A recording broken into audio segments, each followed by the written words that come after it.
Hello, welcome to Lost in Movies. I'm Alec Kerr, the film critic for the Conway Daily Sun, and this week I'm joined by June Desmond of Berlin, yet again. And we're going to be reviewing Wonder Woman. Yeah. The first long-awaited live-action Wonder Woman, theatrically released live-action Wonder Woman movie. It's been 70 years waiting for this. Roughly, yeah.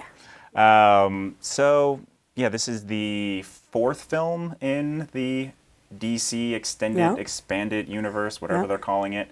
So check out the trailer.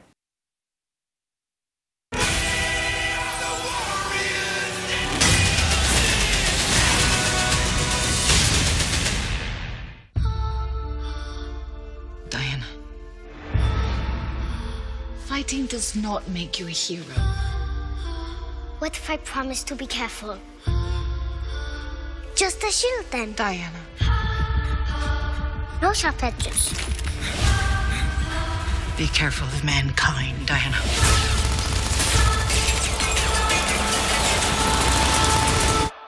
They do not deserve you. You've told me this story.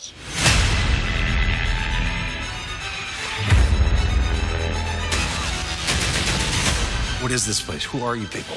We are the bridge to a greater understanding. Right. What is your mission? Well, here's the thing. You are in more danger than you think.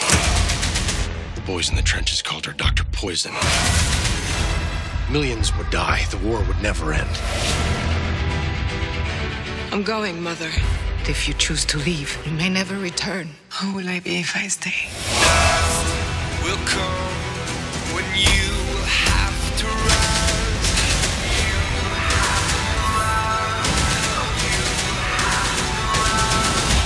To the war. Well, technically the war's that way, but we gotta go this way first. How can a woman fight in this? Ooh. Who is this young woman? She's my,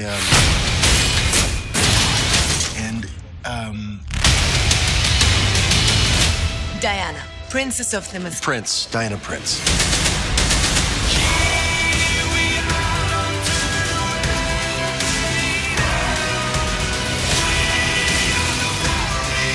If you believe that this war should stop, help me stop it right now. What are you? You will soon find out.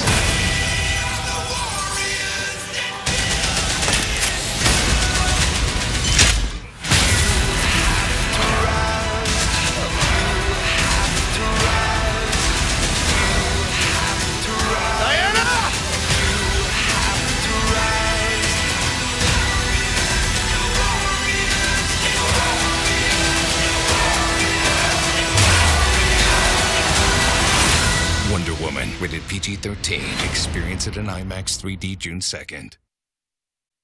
So up to this point, I've kind of had a mixed response to the DC universe.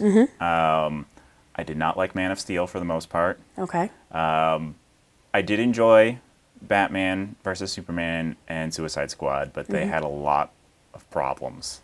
Okay. I can see that. This is the only one I can say, and I think we're going to disagree on this, is an unqualified success. Like, I can honestly say, this is good without really any qualms.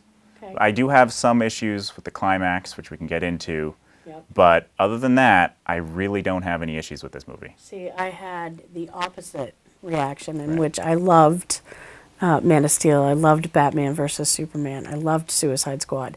This one I'm not as fond of, you know, and I just think they might have tried a little too hard to put too much into it at once. I don't know. I felt like it had the right balance. Like, yes, they're trying to do a lot here. It's basically 3 movies in one. You have a Greek mythology, you have a World War I movie, and then you have a superhero movie. And you and you have a romance on top of that. You have a romance on top of that too. So you have a lot of elements going on in here. And I felt like it actually did a good job of juggling that because, I mean, if you look at like Batman versus Superman, that had so many elements in it. It did. And they were so forced in there that it would just take you out of the movie. There were moments in that where it was like, oh yeah, we have to plug the Justice League movie. And you'd have like a 15-minute sequence in there that had nothing to do with the rest of the movie. And you'd be pulled out of the movie, and then it'd be like, okay, when can I get back to the actual movie? Yeah. This is all of one piece. There's there's no moment where you're just like, wait, what's going on here? Like, it is all linear. It all follows. It all, like, when one scene goes to the next, and it makes sense. Yeah, that I agree with. So I'd say what? Like, maybe the first 30 minutes is in, what is it, Themyscira, the island. Yep. That is the Amazon Paradise Island, if you want to go from the TV show from the 70s. Which, of course, you know, I grew up with that. So, and so that's where you kind of get this Greek mythology, loose Greek mythology. Very loose. If you're a purist, you're going to be upset. But it's actually all from the source material, and they're very faithful to the source material in that sense. So it's this Amazon island. The Amazons were created by Zeus to be protectors of humanity, basically. After Ares, the god of war, tempted humanity into fighting with each other. And so they're basically demigods living on Earth. And then you have Wonder Woman is, well, you don't really know what she is. She's something a little bit more than these other Amazons. Until the big reveal. Yeah. And so you spend probably about 30, 40 minutes of the movie on Paradise Island. And what's really nice about those scenes, because one of the big criticisms of all the DC movies is they're too dark, like literally too dark. Yeah. Their color palette, the color palette is bland. Yeah. This is bright and colorful and vivid. It is. And it's nice to have that, because it's been missing from this universe. It has been. And you have Robin Wright Penn is in there as her aunt. Connie Nielsen is her mother. Yep. And they're very protective. The mother's very protective because she knows what she is. Right. And then you have the aunt who wants to train her to be a warrior. Yep. And I really liked all of that. I liked the sequencing that they did with that. It was true to character. It was true to that world. Yeah. You know. So it was nice to see that they did something like that. And then you literally have the plot arrive. Yes. Chris Pine crash lands. He's being pursued by the Germans. Yep. And then you have this really fantastic beach fight scene. The beach scene was cool. Yeah. You know, especially with the rope work that they were doing within that, you know. And it's not your typical fight scene because it's not gun against gun. Right. You know, it's gun against old school. Right. You know. And there's the use of slow-mo in that, which can be a cliche, but it makes sense here because they are so fast. Yes. So to be able to see them, you have to slow it down. Yep. And there's real sense of like drama there because they don't know what a gun is. So the first time they get shot with a bullet, it's like, it's devastating. What is this? Yeah. And so that sequence is really fascinating. And then you have Chris Pine pull Wonder Woman, Diane Prince. She's never actually called Wonder Woman in the movie. I don't think they call her Diane Prince either. They do. Call her Diana. They call her Diana. They do call her Diana Prince once because she's doing her thing where she's like, "I'm Diana, princess," and then he interrupts her and says, "Oh, this is Diana Prince." Okay, I missed that part. Yeah. So. You mentioned that you nodded off. Maybe I you nodded did nod off a point. moment, but you know, I was tired. Yeah. So they do throw that in there. So they do establish that's how she got her name. And so Chris Pine, not Evans. They made fun of that on Saturday Night Live.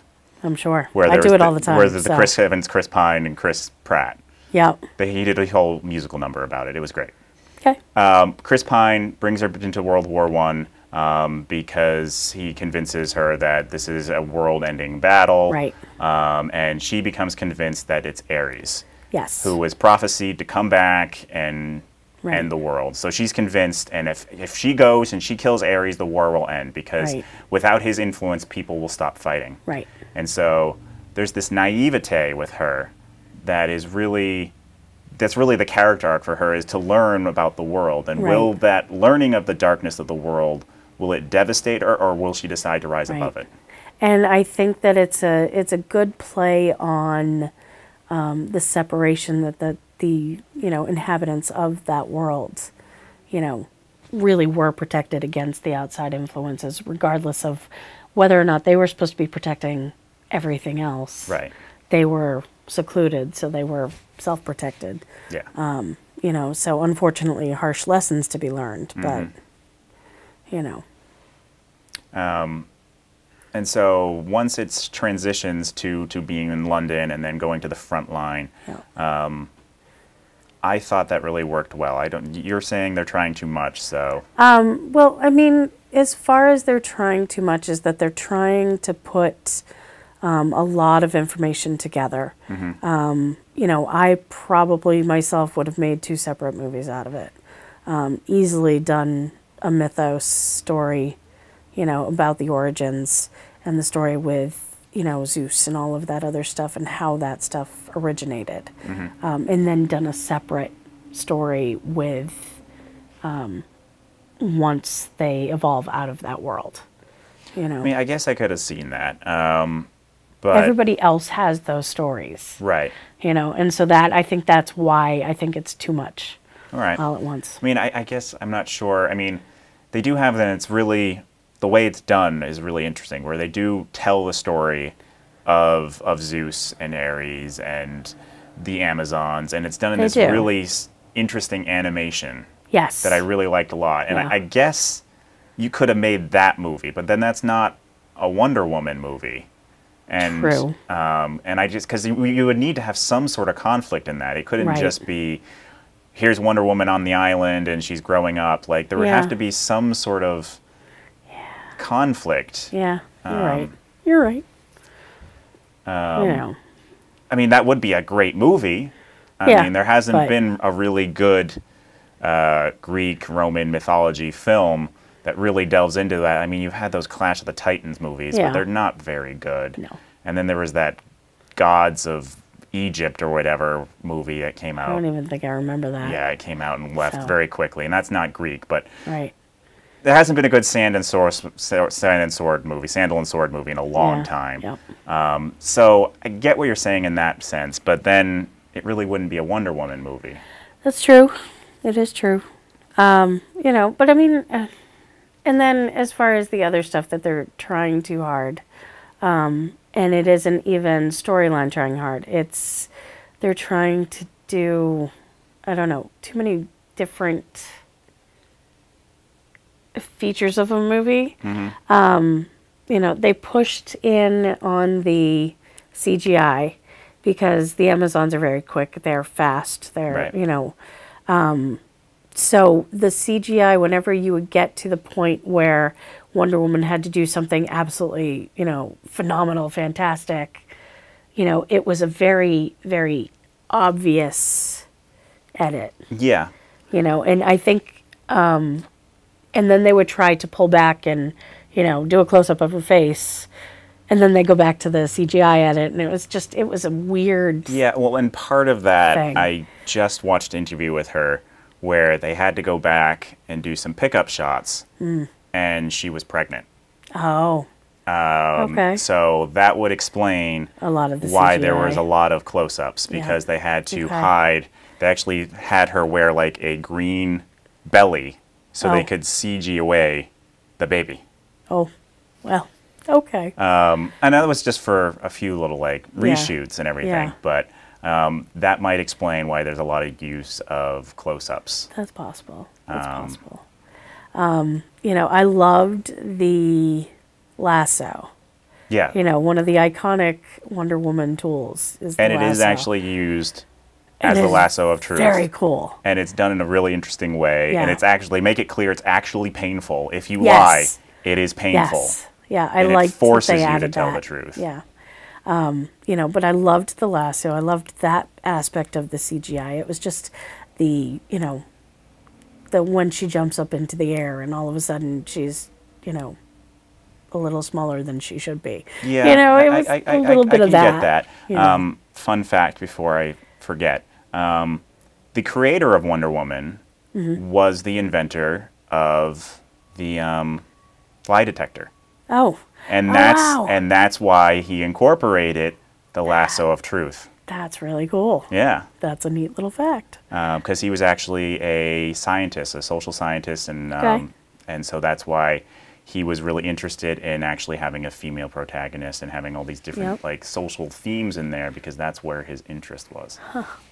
Yeah. I love the science aspect of this particular film, though. You do have the villains, Dr. Poison. Yes. Who is making an even worse mustard gas that it can actually destroy the gas masks. Yep. And so she's a really interesting She is. villain. And she's a villain in a time frame where you don't really get female villains. Right. And so it's nice that there's also a male villain. There's a couple male villains. There are. And so she is kind of a subservient to them. But it is nice that there is this strong sort of female antagonist, especially when you put it into contrast to something like Catwoman. Because up to this point, there were really only 2 other female superhero movies. Yeah. There was Supergirl, Yep. which is campy and corny. It is very campy. And you can kind of enjoy it on that level. Yep. But then there's Catwoman, which is not able to be enjoyed on any level at all. And you had a female protagonist and antagonist in that. Yeah. But it just doesn't work at all. It's not the same thing. It doesn't work at all. Just to take this moment, because I do have a couple other reviews. I wanted to make sure there were a lot of female voices in this, because I'm a male. This is a big deal for women. So I wanted to make sure that there were a lot of female voices on this. And so we have 2 different reviews here. One that's very negative, one that's more positive. So check those out.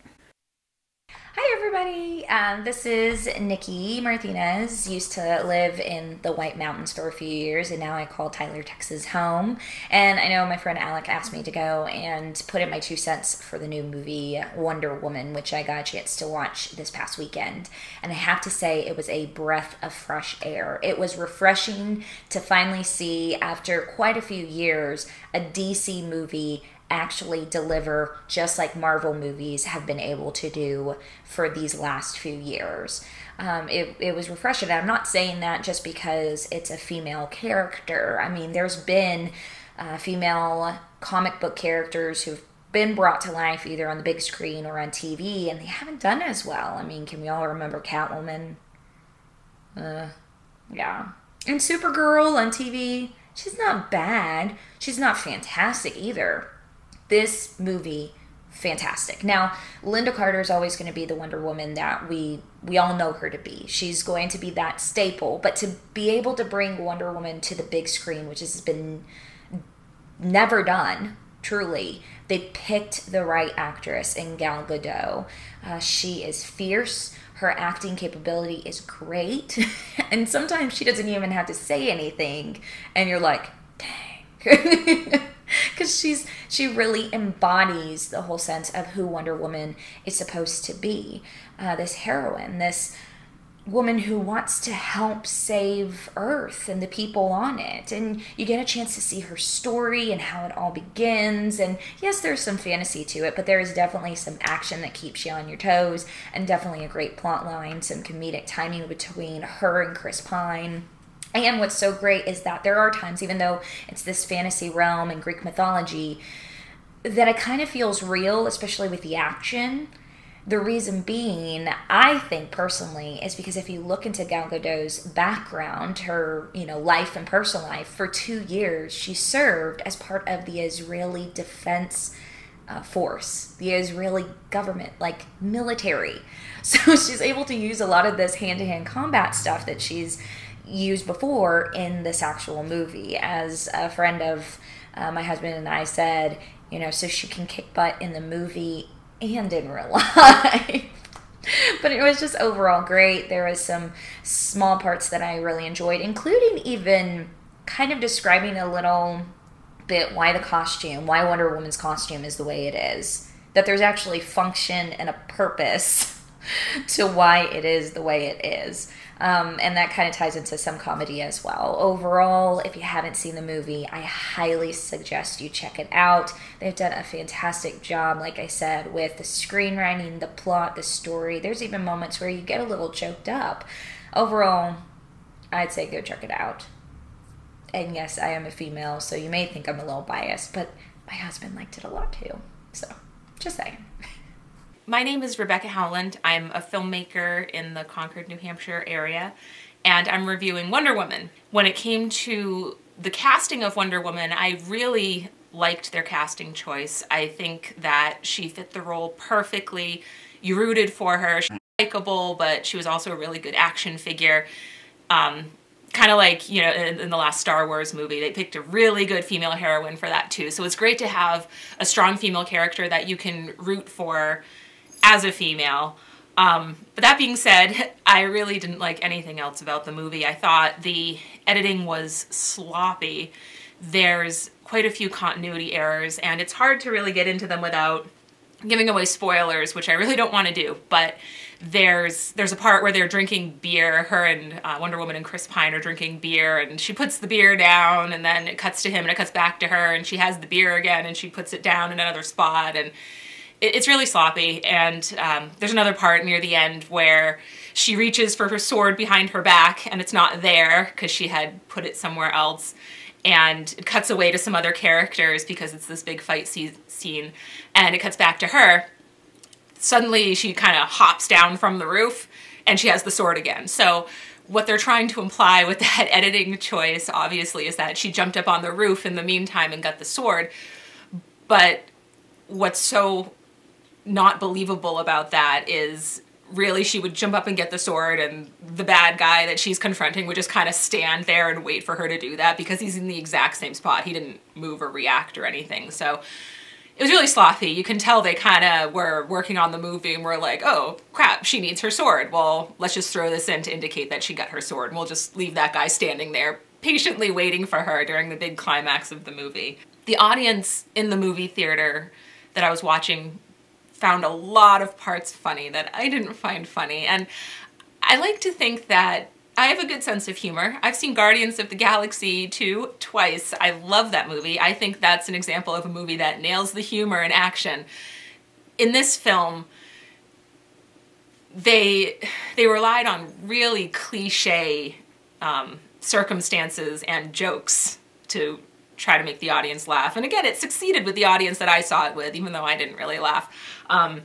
They have Chris Pine in London is like, oh, here's my secretary lady, and she very clearly is supposed to be comedic relief. But it's kind of like this woman just shows up out of nowhere and apparently has absolutely no issue that there's this Wonder Woman lady who's carrying around a sword and acts nothing like London people. Another example of that is Chris Pine's character assembles this, I call it the merry band of misfits, which a lot of movies rely on. Guardians of the Galaxy does, but Guardians of the Galaxy nails it because they have, in that movie, they have all these different characters where they're all different from one another, but you know their backstories and you care about them and they're well defined. You care if they live or die, and they have a purpose to the story. They contribute something to the plot line. If that character wasn't in there, the story could not have been propelled forward.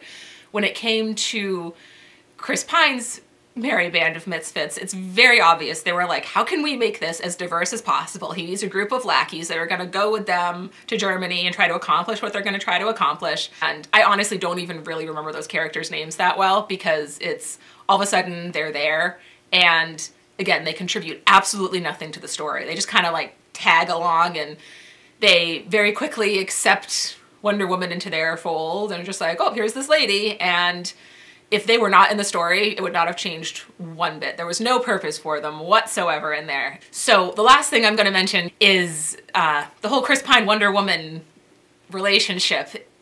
That was probably the most annoying because they had so many opportunities for definition of the characters, particularly Chris Pine's character in there. There's supposed to be this sexual tension between them, particularly by the end of the movie. And again, I'm not going to give any spoilers, but you know, at the end, they're supposed to really care about each other. And I don't find it believable whatsoever. There's no arc to, you know, they're learning about each other and they start to care about each other. It's just they kind of meet and they throw in some cliche jokes about the fact she's never seen a guy before. And it's, I don't mind that, but I feel like you either need to totally go with it or not go with it at all. And they chose to have some cliche jokes thrown in there for a quick laugh, which they certainly got with the audience I was with, but it never really developed for me. It never truly worked out. I could keep going on, but I know this is supposed to be quick, so I'm gonna stop now and just say that the casting of Wonder Woman was amazing. If they had another movie, I may or may not give it a chance because I do really like Wonder Woman herself. I just think the actual movie was sloppy and lazy and they need new editors and script writers. So that's it. Thank you. So thank you to Nikki and Rebecca for doing those. And it's nice to have differing opinions here. One thing I do want to say, because Rebecca's opinion was very negative, but there's one sequence that I think is absolutely one of probably the best sequences ever in a superhero movie, and also a very, very powerful moment for women, not just in superhero movies, and it's the No Man's Land scene. Yes. When she walks out of the trench and she just goes in, she takes all the fire. It's a very, very powerful moment. It's and then very cool. And then it leads into this whole village fight sequence, and that whole portion of the movie is amazing. It is. I agree. I totally agree with that. It really does show the power and strength behind the character. Like I as a male watching that, I was like, this is empowering. I can't imagine if I was a 10-year-old girl or even a 40-year-old woman who had been waiting her whole life for a Wonder Woman movie, what that moment would have been like. Yeah, she comes out and you literally get goosebumps. Yeah. You know, I mean, there's really no other thing, and your face just goes, yeah. You know, and you're just awestruck by the power of it. Yeah. You know. And then I read an article where there's this this director, a theater director and actress in Michigan, that's pinpointed one of the reasons the movie works is the males around her. Okay. Chris Pine gets this band of misfits to go on this mission, and they meet her, and obviously they're skeptical. It's a woman, right? But the minute they see she's capable, they don't question it. No. They don't. She's one of the guys. There aren't any jokes about, oh, she's a woman. Right. There's no sense that they're emasculated. Right. They just accept her as an equal and move forward and let her lead. Yes. And the fact that that is done, because every other movie where there's like a female, strong female thing, there's jokes. Usually ribbing involved, And there's jokes about, oh, look, you're not manly. Look, you just got beat by a woman. And there's none of that. Right. And so that's part of the reason this movie works so well. I think so. I think so. The cast is you know, pretty phenomenal. You know, there's a few choices that I don't necessarily agree with or would have made myself. In particular, Ares. Right. You know. And we won't get into spoilers. But there's a character that winds up being Ares. I don't want to say what, because even if we talk about too much, you can sort of, because there is something that happens that, and what is done with that, and I'm getting tired, and it's not just DC superhero movies, it's Marvel superhero movies, where regardless of the tone of the rest of the movie, they tag on these big over-the-top action sequences, and it happens here. And it didn't need it. No. It didn't need it. There's a moment where Wonder Woman learns her lesson, and you could have tacked on another fight there just to further, because there's a thing where Chris Pine has to make a sacrifice, but that fight with Ares goes so over the top. He winds up becoming this giant metal creature, and it just felt like it was another movie. And that's where I got really pulled out of it, because it didn't fit the tone of the rest of the movie. And in that aspect, when I said there was all these different things, when it actually became a full-blown superhero movie, that's when I didn't think it worked anymore. When it was a war movie, it worked. Even when she was going around doing superhero things, it worked. When it was a Greek mythology thing, it worked. But when it full-blown superheroed... If they had just taken that particular aspect out of it, it still would have worked, even with the rest of the sequencing, for what happens during that area. Right. You know, so... So yeah, we're already out of time pretty much. Oh, that's always sad. I know it is. So I don't know. I would definitely say see it in theaters, pay whatever price, full price, whatever. I would see it in the theater. Yeah. Would you own it? Yes. You would own it? I would own it, even just strictly for the fact that it's Wonder Woman. Okay. So there you go. I'm a nerd. Yeah, all right. Yeah. So next week, there's a new Mummy. Do with that what you will. That should be interesting. Yeah. So come back next week and get lost in movies again.